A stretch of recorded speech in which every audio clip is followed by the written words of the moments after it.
Hello, everyone. Thank you so much for joining me, and I hope you're all doing very well. I am all smiles thanks to you. We won in the Pride of Africa Asia Pacific Awards under the Outstanding Achievement in Media for all the works that we are doing, wherever we are. All right, but anyway, I just wanted to show it all to you, my friends, and also appreciate you that thank you so much for your love and your support. I think each video that I'm going to do, I'm going to be starting by showing off this. It's a huge honor, okay, just to give myself the flowers, because if I don't, nobody else will. But anyway, let's get back into the business. So I'm taking you straight to CCC. Earlier on, I shared with you what is happening in the ZANU-PF camp. But again, before I get into the CCC, I came across some news that there's a ZANU-PF youth who has written, to the court saying, well, Seville Kasukwere is not eligible to stand as a presidential candidate, okay, because he's been out of the country for quite a long time. That, my friend, I'm going to bring it to you later on. But now, let's look at what transpired in South Africa, where CCC was campaigning there. We saw a lot of criticism coming from other quarters. Why is CCC campaigning in another country, campaigning in South Africa? But I think we all know the reason why. South Africa is a strategic in the sense that this is where the majority of Zimbabweans living outside of Zimbabwe are staying. So therefore, it is eligible, and also the fact that South Africa is close to Zimbabwe. People in South Africa can easily travel to Zimbabwe to do whatever they can do and come back. So I think it's a strategy they've used. The diaspora vote has been there. And also another fact is we know that those people who moved outside of the country and went to struggle in another country, they know the struggle. I'm not saying those in Zimbabwe don't know the struggle well. They know, but those who are outside, they even feel it even harder. So I think this is the strategy that the CCC is taking. Say, okay, let's call there where the people are, talk to them, hear their views, because those people, they play a very, very, pivotal role. Back home, also the issues of sending money home and everything, all this kind of stuff. So a lot of issues were raised during that meeting. We had the issues of documentation of people in the diaspora. We also had issues to do with the refugees and all the struggles. And again, we had others talking about, well, they were mobilizing people and they were encouraging people to go back and vote. They said they're going to provide buses come 23 August 2023, the day of the election. They're going to make sure that people go and vote. Okay, that thing also was, applauded by, CCC, that is President Nelson Chamisa. He said, well, that was very encouraging to see that people are, really want change. They're really doing whatever they are doing in the diaspora, okay? And also, as CCC was, commenting on some of the issues that were raised, he also spoke about the need for Africa, to work together. And he also spoke about, these borders, saying these borders were put by our colonial masters. We should never be separated by borders, okay? Those issues needed to be tabled by African leaders, okay? That these borders, they need to be looked into. I mean, we know the issue of the border has been raised quite a lot. We know EFF has been talking about this borderless Africa and this. So we also saw Chamisa, speaking about that same issue of borders, okay? And he also said Africa was a superpower, so it runs the world, okay? They don't need to be begging, and, they are also among the superpowers, okay? So they don't need to go around begging and all this. They need to just go out there and show themselves, all right?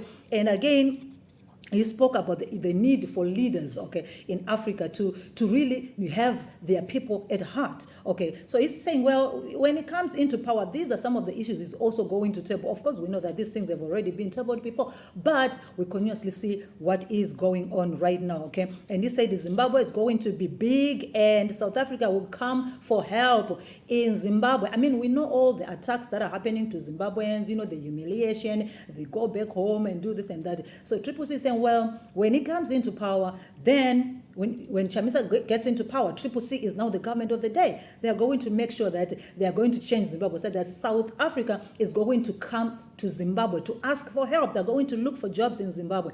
Anyway, he went on again to talk about the issue of the currency, saying, well, that one is a huge thing. It's all about the confidence, okay? If you change a government and you put a government that the people want, that is loved, the currency will get firmer, the currency will stabilize. So as long as there is a government that people don't like, the currency will still continue to be going down.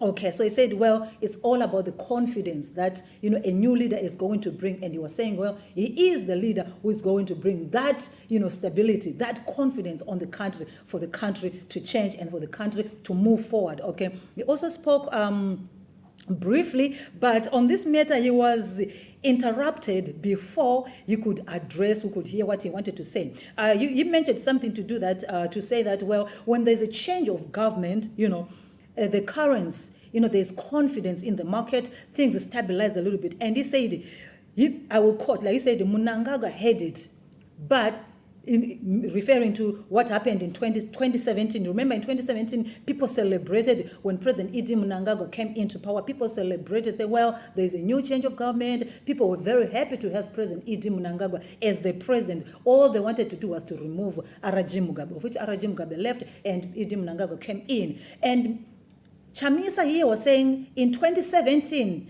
Mnangagwa had it, but unfortunately, we don't know what he wanted to further say, but he was referring to the stability of the country, of the currents when there is a new change of government. But that statement, he never got to complete it because he was now interrupted by, people talking about time and everything, okay, that he was talking about. So he ended up by encouraging people to pray, to vote, and come home, all right? So this is it coming from, CCC. But before we go, I'm going to make you watch how he responded to some of the things and what he said, just briefly. Okay, my name is Ziki, and if you're new to the channel, please take this opportunity to subscribe and stay so that you don't miss on this and more. And until I come back again, thank you so much. Thank you very much for giving me this opportunity. My name is Shelton Chiangwa, popularly known as the People's General. I am dealing with refugees in South Africa and migrants in South Africa for the past 4 years. Mine is not a question, Mr. President, but a comment. I every month travel to many parts of the country meeting Zimbabweans. Ever since the party was formed, for the first time ever that I've served in party structures here in South Africa, our people have got hope in you. And for the first time in our platform that we meet, in our WhatsApp groups, we are encouraging people whenever they travel back home to say, give us proof that you're registered to vote. Our people have registered to vote. They're willing to come and they are coming to vote for you. So mind the comment, we have got hope, we are dreaming again. Thank you.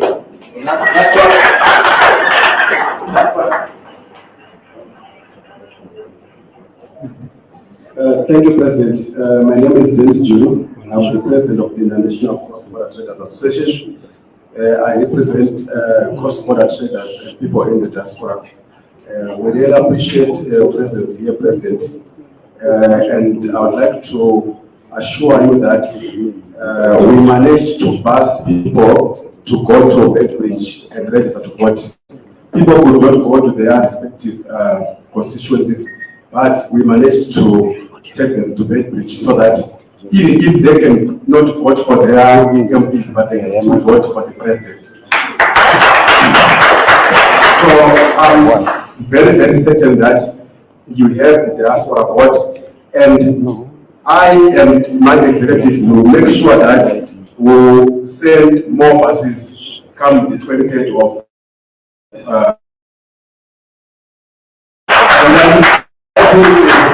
Mr. President, as cross-border traders, we frequently go to Zim and to other countries.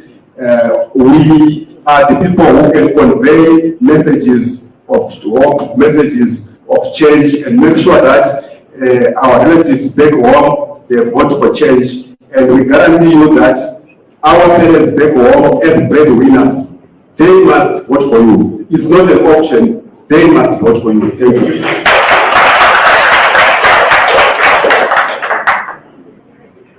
Yeah, we closed the question session. Let's hear from the President. Thank you. I'm almost tempted to give more time because I was benefiting a lot from the feedback. But it also dawned on me that we probably have not done certain things properly. We must create these platforms for dialogue between the citizens in the diaspora and the leadership back home. Why? Because it helps us to appreciate the extent of the challenges and circumstances we are subjected to. And that way we're also able to respond adequately to the issues that you are raising. Just listening to you, especially my sister, they're giving a typical example of undocumented, residents and citizens. I know there was a report done by the Amnesty International, and the greater number of our people in the region are undocumented. But we need to be able to have a regional approach to it and a continental approach to it, to make sure that Africa is indeed. I was having a conversation before I came here, and I said, why is it that Africa is quick to join the so-called superpowers when we are failing to think of Africa as a superpower? Why don't we begin to say, is it not possible for the region to sit down? Diamond polishing is supposed to be done in Botswana. All of us will do the mining, but value addition is done in Botswana. As an example, gold is going to be done in Egoli, South Africa. All of us do the mining, but we all have to make sure that our gold is value added in South Africa. Zimbabwe, we give you platinum or chrome, okay? Because you do chrome, or depending on our synergies. We build Africa as a solid continent and as a superpower. It's possible. But it's a conversation that begins with also appreciating that we are one together. This whole thing of being divided on the basis of our boundaries that were given to us. Boundaries that we have are not African. They are European. So, it doesn't matter how much we work as Africans. If we have not reversed the vestiges of colonialism that were imposed on us, we will not be able to be another thing. Do you know when you are an elephant, if they call you a rat, it doesn't matter how big you are in size. You will appear like a rat. What they call you is what you become. So we have to be able to call ourselves who we are. Because we have been called rats when we are elephants. Okay? Our kings have been called chiefs. Yet you go to those who call us chiefs. They don't have chiefs in their own domestic jurisdictions. They have kings. Royalty must be treated as royalty. Not this habit of looking at a lion, you call it a cat. And you accept when you are a lion that you are a cat. Even if as you roar, they will say you are mewing. Okay? We have to rethink the continent and rethink our identity and rethink the boundaries, rethink what has been given to us, our names and our destiny. So that's my answer to the issue. It's a deeper conversation, a leadership conversation. I know the ANC and President Ramaphosa, there was a big debate around, Russia, all stuff like that. No, Africa is a superpower. We don't join with superpowers. We are a superpower. We must be joined as a superpower. But I know that conversation is for another day. But it's in the context of our diaspora and seeing what we're able. Do you know that Africans are running the world? But when you run the world and you don't know it, you will never understand the true value that you have. All the capitals of the world, the best engineers, pilots, you go to Germany, it's Africans who are doing it. But if there is no leadership from Africa, there's never going to be an understanding of our full competencies that we must be able to build. You also raised the issue of hope, Shelton. Thank you very much. And hope is there. There will be change in Zimbabwe. I know people doubt, but please stop doubting. Get ready. Do you know, when Martin Luther King said that there's going to be a black man walking side by side with a black child going to school. Back then, when I said I have a dream, they said, no, this guy is hallucinating. Take it back to Africa. But there was Obama recently. Luther King was able to see into the future and bring it to his circumstances. Let's see where we are on Zimbabwe. I can tell you that Zimbabwe is going to be the giant on the continent. I can tell you that. who headquarter most of the biggest institutions. I can see my brother E there, you know. Yes, South Africa, you are going to be coming to us for a lot of assistance. Can I tell you what's going to happen? South Africa, you will be coming for help from Zimbabwe. We are also going to reciprocate your love. This time we will teach you to say we can never separate on the basis of boundaries because we are one people. It will happen. It will happen. You will see it. But let's get ready for it. The hope has to be realized. There's the issue of the currency. You asked about the currency. Ultimately, Skumbuzo, we would want to have our own currency. But before we get there, the issue is not a currency problem. It's a confidence problem. It's a trust problem. It's a certainty problem. How do you resolve that? It's a political issue. It's a leadership issue. The moment you just indicate that Chamisa is going to be the president tomorrow because the citizens want it, the currency will stabilize.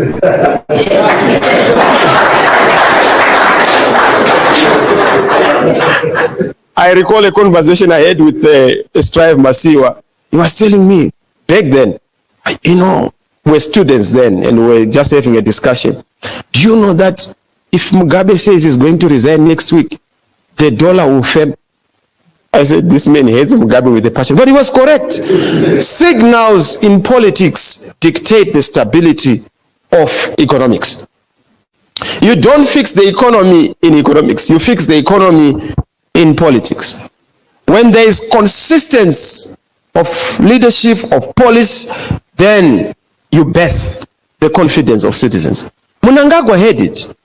After the 2017 military-assisted, I don't call it a coup, military-assisted, it was not even a transition. It was not even a handover. It was just a military-assisted happening. Event, because I wouldn't want to say that it was a takeover. I hear you are saying time. You see, time must be able. In Africa, no, in Africa, time must wait for leaders.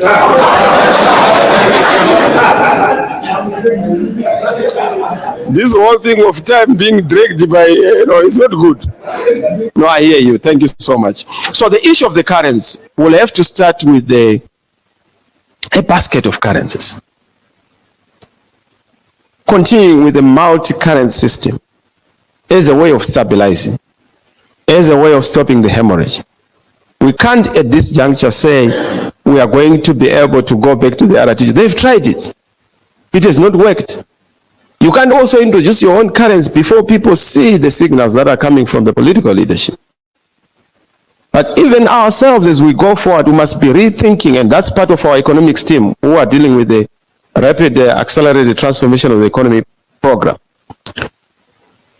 Why can't we also have the gold standard?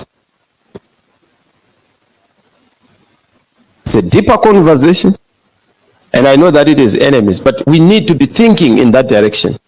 And when we launch our policy, as you shall see, we are going to review how we are going to be dealing with the issue of the economy. But in the short term, is a basket of currencies until we locate our mojo in confidence and in trust. The issue of the refugees, and also the issue of my brother Juru. Thank you for the work that you have done. But more importantly, we must be able to think seriously about making sure that all the 5 million Zimbabweans in the diaspora may not be able to come back, all of them, but we must do progressive policy making that ensures that our experts in different business enterprises are given support, because we have to start from somewhere. And the foundation upon which we are going to build our great economy is the diaspora. So we need your skills, we need your expertise. Zimbabwe is going to boom. We did it during the inclusive government, when it was a half horse, half donkey, What more if it is a half horse and a half donkey is a mule? We did it. What more if we are just a full horse? You will see what will happen. We'll make it. Make no mistake. It's unfortunate that I have to go for another meeting, but I really would have loved to have a deep. We have time. Like I said, I really want to have another meeting before we go to the elections. That is properly advertised. And if you allow, we really have that much. May God bless you. Let's pray. Let's pray for our country. Let's pray for the leadership. Let's pray for peace. But more importantly, let's do something about it. Those three asks. Come home and vote. Number one. Number two, go to your parents, to your relatives at home. Get your 5. If you can't go back to register, they listen to you because you have money. You know, when you are like myself, I have nothing, you know, nobody listens to you. They listen to you to say, no, if you really want more money, do the right thing. Go and vote, and not just go and vote. Vote for change. Because just to say go and vote, they will go there and they will vote for the scarf. Go and vote for change. And this time I hope you will say it's not chikaf or scarf, but we are voting for change. Yes. That is what we must say as a message. Last but not least, always adopt a polling station. A rand makes a difference. Yes. Adopt a polling station. $1 makes a difference.